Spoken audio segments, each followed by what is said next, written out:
ദൈവത്തിൻ്റെ അതിപരിശുദ്ധമായ നാമം വാഴ്ത്തപ്പെടുമാറാകട്ടെ. ഇന്നത്തെ വായനാ ഭാഗം ഇയ്യോബ് 24 മുതൽ 28 വരെയുള്ള അധ്യായങ്ങളാണ്.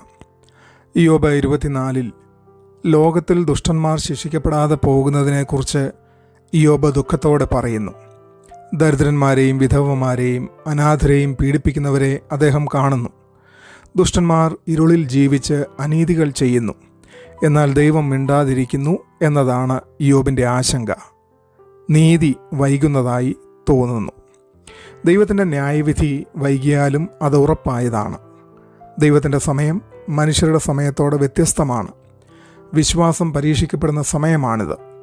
ദൈവത്തിൽ വിശ്വാസം നഷ്ടപ്പെടുത്തരുത്. ഇന്നും ലോകത്തിൽ അനീതിയും അസമത്വവും കാണാം.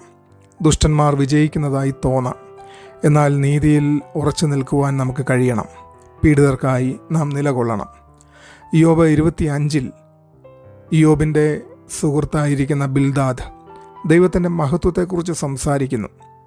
മനുഷ്യൻ ദൈവത്തിൻ്റെ മുൻപിൽ നീതിമാനാകാൻ കഴിയില്ലെന്ന് പറയുന്നു. ചന്ദ്രനും നക്ഷത്രങ്ങളും പോലും ശുദ്ധമല്ലെന്ന് അദ്ദേഹം പറയുന്നു.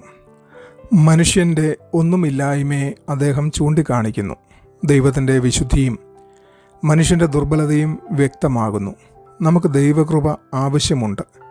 അഹങ്കാരം ഉപേക്ഷിക്കണം. ദൈവത്തിൻ്റെ മുൻപിൽ വിനയം അനിവാര്യമാണ്. സ്വന്തം നീതിയിൽ ആശ്രയിക്കാതെ ദൈവത്തിൽ ആശ്രയിക്കുവാൻ നമുക്ക് സാധിക്കണം. വിനയത്തോടെ ജീവിക്കുവാൻ പഠിക്കണം. മറ്റുള്ളവരെ വിധിക്കാതിരിക്കുക. ദൈവത്തെ ഭയത്തോടെ സമീപിക്കുക. ഇയ്യോബ് 26 അധ്യായത്തിൽ ഇയ്യോബ് ബിൽദാദിനെ പരിഹസിച്ച് മറുപടി പറയുന്നു. തുടർന്ന് ദൈവത്തിൻ്റെ സൃഷ്ടിശക്തിയെക്കുറിച്ച് പറയുന്നു. ആകാശവും സമുദ്രവും എല്ലാം ദൈവത്തിൻ്റെ അധികാരത്തിലാണ്. മനുഷ്യൻ കാണുന്നത് ചെറിയൊരു ഭാഗം മാത്രമാണ്. ദൈവത്തിൻ്റെ മഹത്വം മനുഷ്യബുദ്ധിക്ക് അതീതമാണ്. അത് ആരാധനയിലേക്ക് നയിക്കുന്നു. ദൈവം എല്ലാറ്റിനുമേൽ അധികാരമുള്ളവനാണ്. കഷ്ടതകളിലും അവൻ നിയന്ത്രണത്തിലാണ്. കുഴപ്പങ്ങളിൽ ദൈവത്തിൻ്റെ ശക്തിയിൽ വിശ്വസിക്കണം. എല്ലാം അവൻ്റെ നിയന്ത്രണത്തിലാണ്. അതുകൊണ്ട് ഭയപ്പെടേണ്ടതില്ല. ആരാധനയിൽ ജീവിക്കുവാൻ നമുക്ക് സാധിക്കണം. 27 അധ്യായത്തിൽ ഇയ്യോബ് തൻ്റെ നീതിയിൽ ഉറച്ചു നിൽക്കുന്നു. തെറ്റായ കുറ്റം സമ്മതിക്കാൻ അദ്ദേഹം തയ്യാറല്ല. ദുഷ്ടന്മാർക്ക് അവസാനം നാശമുണ്ടാകുമെന്ന് പറയുന്നു.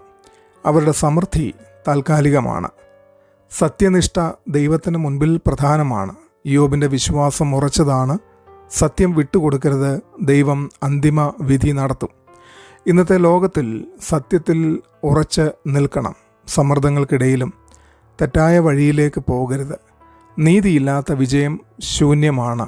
സത്യമുള്ള ജീവിതം നയിക്കുവാൻ നമുക്ക് ഓരോരുത്തർക്കും ഇടയാവണം. 28 അധ്യായത്തിൽ മനുഷ്യർ ഭൂമിയിൽ നിന്ന് നിധികൾ കണ്ടെത്തുന്നു, എന്നാൽ ജ്ഞാനം മനുഷ്യശ്രമം കൊണ്ട് കണ്ടെത്താനാവില്ല. ദൈവം മാത്രമാണ് ജ്ഞാനത്തിൻ്റെ ഉറവിടം. യഹോവ ഭയം ജ്ഞാനത്തിൻ്റെ ആരംഭമാണ് എന്ന് അദ്ദേഹം പറയുന്നു. ജ്ഞാനം ആത്മീയമാണ്. അത് ദൈവബന്ധത്തിൽ നിന്ന് ലഭിക്കുന്നു.